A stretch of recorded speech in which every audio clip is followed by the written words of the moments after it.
The wait for a report on alleged surveillance abuse of a Trump campaign aide is going to last a little longer. Chief Intelligence Correspondent Catherine Herridge has new information tonight about reluctant witnesses coming forward. About the Mueller report today? Attorney General William Barr recently testified that he believed the report into alleged surveillance abuse of Trump campaign aide Carter Page would be ready this spring. I expect that will be complete probably in May or June. But multiple sources tell Fox the timeline has slipped for a variety of reasons.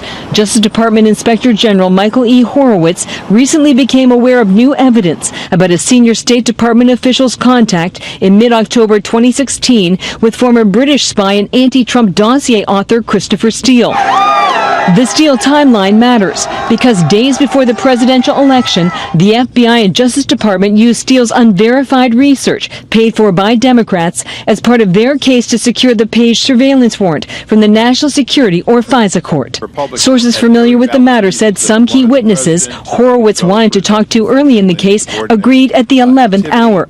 And at least one witness who does not work for the FBI or DOJ began cooperating after Barr ordered Connecticut U.S. Attorney John Durham to launch a separate and broader investigation into the FBI Russia probe's origins. Fox was told recent developments have required some witnesses to be re-interviewed to deconflict accounts. Like any investigation, you talk to one person, they give you a lead to talk to another person, then something that person tells you sends you back to the first person. And so it can be a very extensive, exhaustive process. Horowitz and his office declined comment, but last year Horowitz testified the FISA investigation would take at least as long as his team's review of the FBI and DOJ's handling of the Clinton email case. Wouldn't surprise me if we're in that million-plus range again of documents. The last review, as you know, took us about, 16 months? The FISA investigation involves highly classified records as well as sources and methods. The final report is subject to a classification review by the FBI and the Justice Department. Under a worst-case scenario, that review itself could take weeks, Mike. Catherine, what does this mean for Durham's investigation, that investigation into the FBI Russia probe's origins? Well, the Durham investigation, as you mentioned, has a different focus. It's the origins of the FBI's 2016 counterintelligence investigation. But my contacts believe that at least the conventional wisdom at this time is that Durham is unlikely to do anything very public or overt until the Horowitz investigation has been provided to FBI and DOJ leadership and is probably public as well, Mike. Very interesting. Catherine Herridge, live here in Washington. Catherine, you're welcome. Thanks very much. We're spending $15 to $20 billion on a census. We're doing everything. We're finding out everything about everybody. Think of it. $15 to $20 billion, and you're not allowed to ask them, are you a citizen? And by the way, if you look at the history of our country, it's almost always been asked. So we're fighting very hard against the system. That's a very difficult system. President Trump confirming reports that he's considering using an executive order to move forward with the battle over the census question. This, as the Justice Department is saying just moments ago, that it's exploring options to add the citizenship question on the 2020 census. Edward Lawrence is at the White House with the latest. Edward. Yeah, the Justice Department indicated to a federal judge in Maryland they are going forward with continuing the legal battle to get that question back on the census there. President Donald Trump saying himself that he has his own options. Listen. We can start the printing now and maybe do an addendum after we get a positive decision. So we're working on a lot of things, including an executive order. Now, that executive order, if he goes that route, would restart the legal process. And the president, you heard there, said they could have an addendum added to that that adds that question. Now, he was tweeting about this subject over the July 4th holiday, saying, so important for our country that the very simple and basic, are you a citizen of the United States question, be allowed to be asked on the 2020 census. Now, privately, the president's been questioning whether the Department of Justice or the Commerce Department maybe gave up a little too easily or didn't go too far or far enough. Now, last week, the U.S. Supreme Court blocked the question, saying the administration failed to articulate an adequate explanation. And Democratic presidential hopefuls has latched onto this, weighing in and tying it to the immigration debate.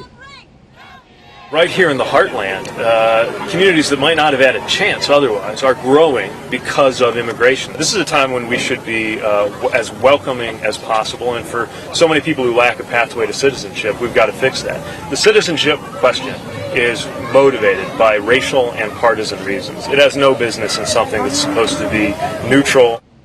And the Commerce Department says they've already started the process to print out this census. However, the president, as you heard, he believes that they can add an addendum later should they win this legal battle. Back to you, Charles. Edward, thank you very much. I want to bring in attorney Misty Maris on this. All right, so your thoughts of where we are right now legally? Well, look, so right now the Supreme Court had left the door open. They never said that the question itself was improper. They just required the administration to provide additional rationale or different rationale than what was provided before. So what we saw today was the Maryland court, this is the federal court where a case is pending, say, look, we need clarity on what's going to happen. And the Department of Justice apparently said, we're moving forward with this fight. They said in a conference call today with that judge that they needed time to get evidence together, to gather that, and to prepare something to show rationale that's different than what was previously given to the court. So President Trump, though, alluded to the fact that this question used to be on the census. Right. So it's not unusual that it appeared there. It was under different sort of administrations, I would suppose, Republicans and Democrats. So it wouldn't necessarily be racial. Why? How much more information would the Supreme Court need to go ahead and make a decision here? Yeah, look, so what the Supreme Court said was that under the Administrative Procedures Act, which requires any administrative agency to give the why they're making a change, they said that what the reason provided that it was to enforce the Voting Rights Act was at odds with the evidence presented. So, Charles, you bring up a great point.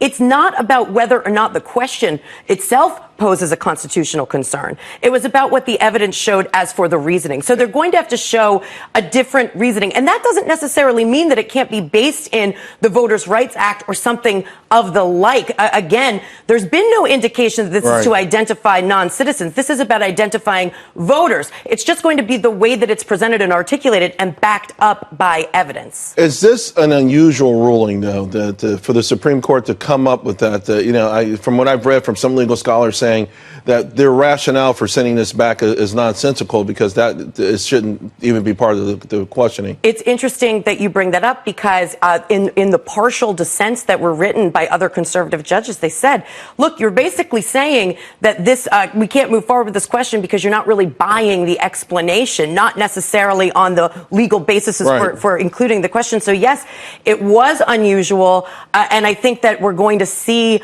many more legal challenges with this issue. So, Charles, what happens is now the Supreme Court's essentially kicked that back to the lower court. But the lower court has another issue that the Supreme Court has not faced yet, which as of today we know is moving forward.